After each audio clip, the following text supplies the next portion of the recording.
मकर राशि वालों के लिए ये नया साल क्या कुछ लेकर के आ रहा है कि आपके जीवन में आएगा बदलाव, कैसा रहेगा 2023 का साल, चलिए जान लेते हैं। मकर राशि के जातकों की एक खासियत होती है, जब भी कोई काम करते हैं तो बहुत सोच समझ के करते हैं और बहुत ही धीमी गति से करते हैं, जिसकी वजह से कभी तो उनको उसका शुभ फल मिलता है, कभी वो निराश हो जाते हैं, क्योंकि इनके जो राशि स्वामी हैं वो हैं शनिदेव, कर्मों के देवता।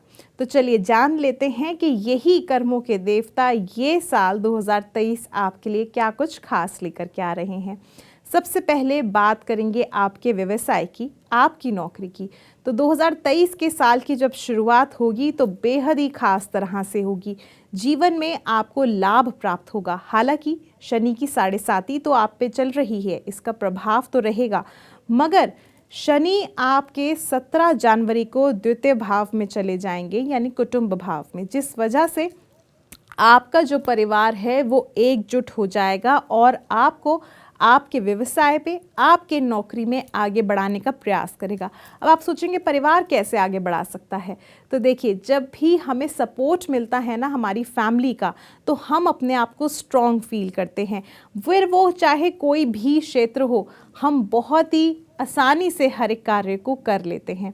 तो वही सेम चीज़ है, जब 17 जनवरी को शनि देव आपके कुटुंब भाव में प्रस्थान करेंगे तो उसके बाद आप अपने आप को मजबूत फील करेंगे, जिस वजह से आपका बहुत ही अच्छी तरह से काम में भी मन लगेगा, आपके हर एक कार्य क्षेत्र में आपको सफलता प्राप्त होगी। वहीं पे जो विद्यार्थी लॉ सेक्टर से जुड़े हैं, यानी अगर आप जज की तैयारी कर रहे हैं, एडवोकेट बनना चाह रहे हैं, या फिर लॉ में जुड़ा हुआ कोई भी कार्य अगर आप कर रहे हैं, तो इसमें आपको बहुत अच्छी सफलता प्राप्त हो सकती है।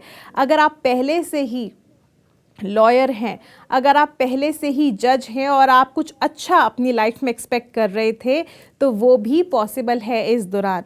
और इसके अलावा जो विद्यार्थी विदेश जाने की सोच रहे थे, उनके लिए ये साल काफ़ी हद तक अच्छा रहेगा, आपकी सभी मनोकामनाएं पूरी होंगी। वहीं पे बात करते हैं आपके विवाहित जीवन, आपके पारिवारिक जीवन की। तो आपका पारिवारिक जीवन तो मजबूत होगा ही होगा। जब शनि आपके द्वितीय भाव में आएगा तो आप अपने आप को पारिवारिक तौर से भी मजबूत महसूस करेंगे।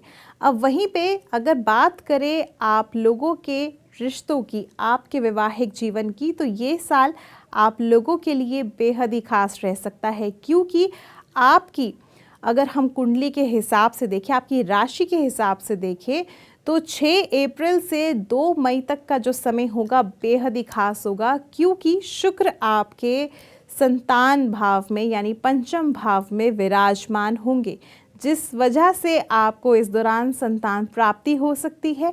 और अगर आप बहुत लंबे समय से सोच रहे थे संतान प्राप्ति का, तो वो भी इच्छाएं इस साल आपकी पूर्ण हो सकती हैं। तो किलकारियाँ तो आपके घर में गूंजेंगी ही, मगर परिवार भी बहुत खुशी से इस समारोह को मनाएगा।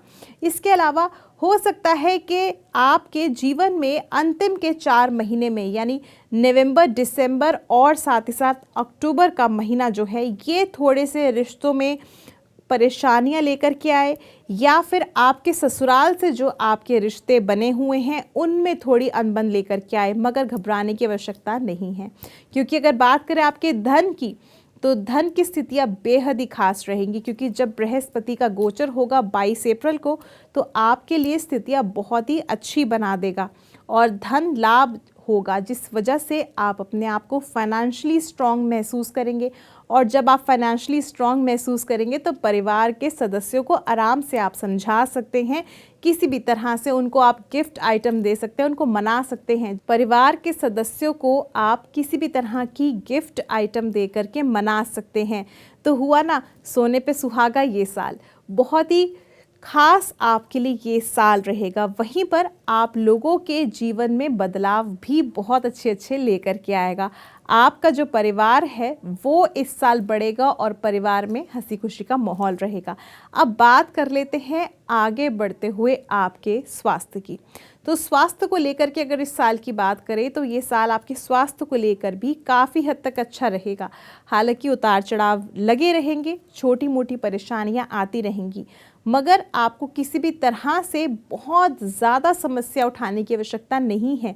ये साल स्वास्थ्य को लेकर के आपके काफ़ी हद तक अच्छा रह सकता है। चलिए बात करेंगे अंतिम में आप लोगों के उपाय की। जो परेशानियां हैं उनको कैसे समाप्त करें। अब आपके राशि स्वामी शनिदेव हैं। शनिदेव की 7.5 का प्रभाव भी आपके ऊपर है, तो इसीलिए सबसे बेहतर तो यही रहेगा कि आप शनिदेव की उपासना करें। हर शनिवार काले तिल, सरसों का तेल और एक लोहे की कोई भी वस्तु का दान आप ज़रूर करें और कोशिश करें कि आप शनि चालीसा ज़रूर पढ़ें। अगर शनि चालीसा पढ़ना संभव ना हो तो आप मंत्र का जप करें, शनिदेव के बीज मंत्रों का, ओम प्राम प्रीम प्रोम शं शनिश्चराय नमः, इस मंत्र का ज़रूर जप करें। इसके अलावा आप जो है शनिवार के दिन कबूतरों को, चिड़ियों को दाना ज़रूर डालें और साथ ही साथ अपने ऊपर से 7 बार वार करके लोहे का कोई भी टुकड़ा बहते हुए जल में प्रवाहित कर दें। ऐसा करने से आपको शीघ्र ही लाभ प्राप्त हो जाएगा।